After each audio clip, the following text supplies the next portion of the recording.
What's up, Weekenders? I'm Corbin and welcome to my channel, and we're back into the garage to do a long-awaited modification of my Bronco, and that's replacing my rear bumper. Now, I've had this RTR rear bumper for a while now, and it's been a good bumper, but I have a few issues with it. One being, it's very heavy. This thing weighs an absolute ton. We'll weigh this bumper versus the bumper I'm about to put on, and it also sticks out a ton. So if you look at it, it sticks out really far from the body. I mean, that's like probably 8 inches. I mean, if you include this hook, I mean, you're really far out from the back of your Bronco. And these hooks have been scraping on a lot of rocks. So I really want to fix that. And also the third gripe that I have is the hitch is almost impossible to get on. I mean, it almost covers the hitch. I mean, you can slide a hitch in there, but it's tight and it's extremely difficult to do. So this bumper is gonna go, and we're replacing it with Lobo Off-Road's H&T front bumper. No surprise there, I've been running their front bumper for a while now, and I absolutely love it. So let's go in, let's dive into what you get with this bumper. So very similar to the front bumper, you're getting a steel bumper that's gonna use an outer shell design with some backbones as the actual mounting and supporting surface. So the bumper itself is gonna be 1/8, and the benefit of that is gonna be weight. This bumper should be a lot lighter than most of the other bumpers on the market. And then you're gonna have a 3/16 steel backbone, and this is where all your load is gonna be put onto. So like your tow hook whenever you need to do recoveries, and the actual bumper itself will mount to this. It also comes with the little screens, so these guys you can paint, do whatever you want, you know, kind of customize it, along with the center logo plate.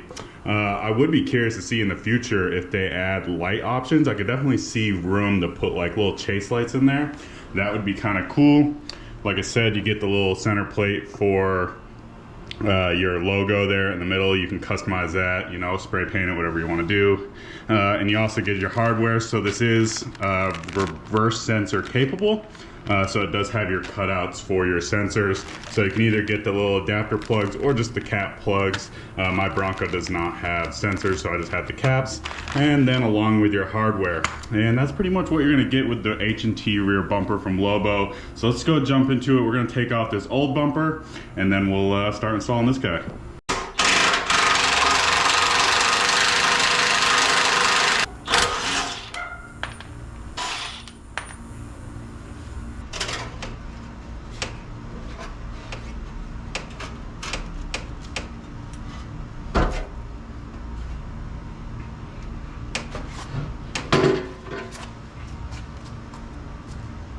And all right, before I install a Lobo off-road bumper, I have the RTR bumper off, and I have a scale, and we're gonna go ahead and we're gonna compare the two in weight.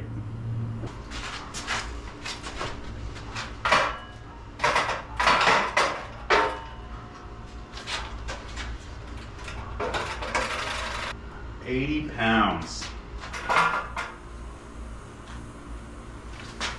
20 pounds.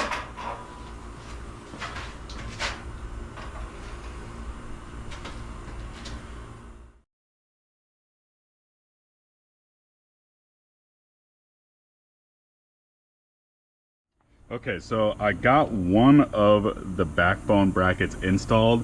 When you do this, you're gonna wanna leave it loosely installed.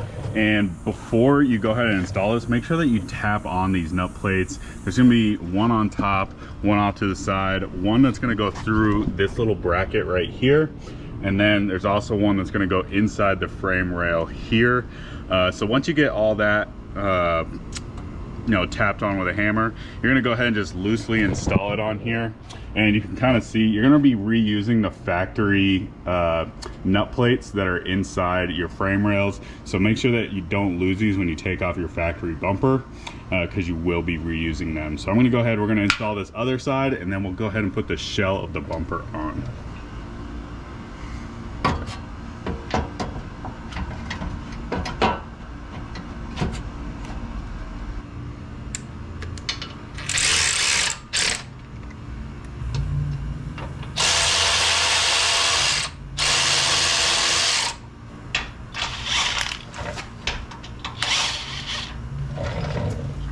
Okay, so both of the backbones are on. Then we're gonna take the bumper shell and we're gonna put it on here, and we're actually gonna go ahead and tighten it down.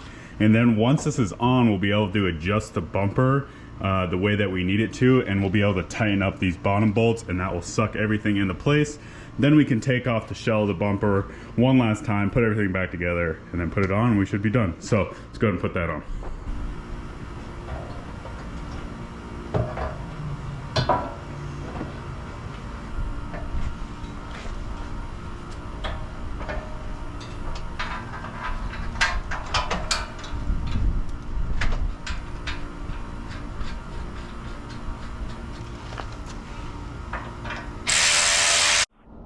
Okay, so once you get these bolts lightly installed, you can go ahead and start tightening up the bolts here on the bottom and that bolt there on the back. And then once you get those guys tight, then we can go ahead and take this back off and finish up the details.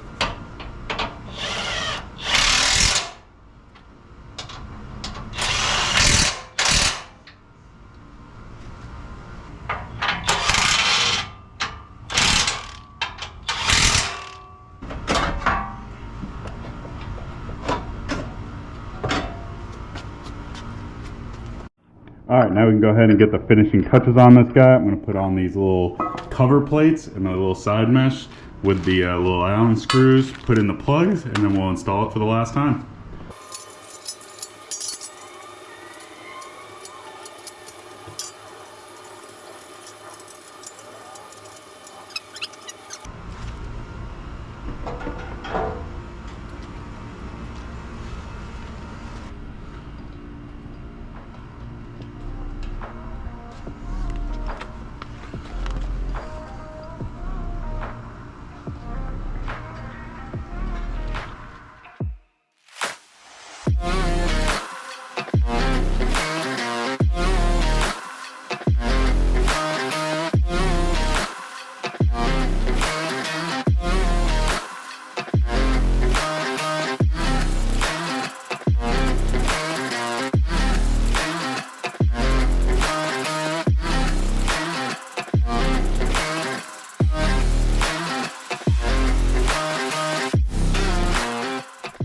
And all right, that's gonna do it for the Lobo Off-Road H&T rear bumper.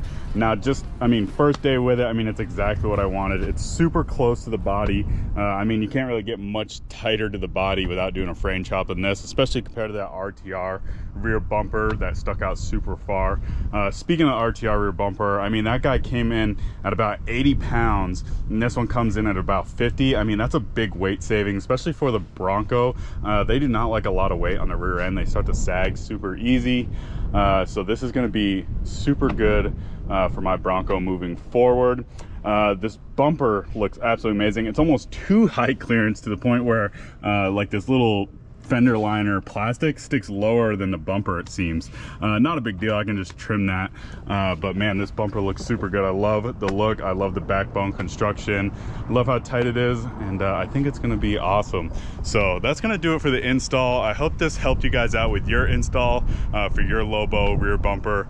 But nonetheless, guys, leave a comment below if you think this bumper is pretty cool. Don't forget to leave a like, don't forget to subscribe, and we'll catch you guys at the next waypoint.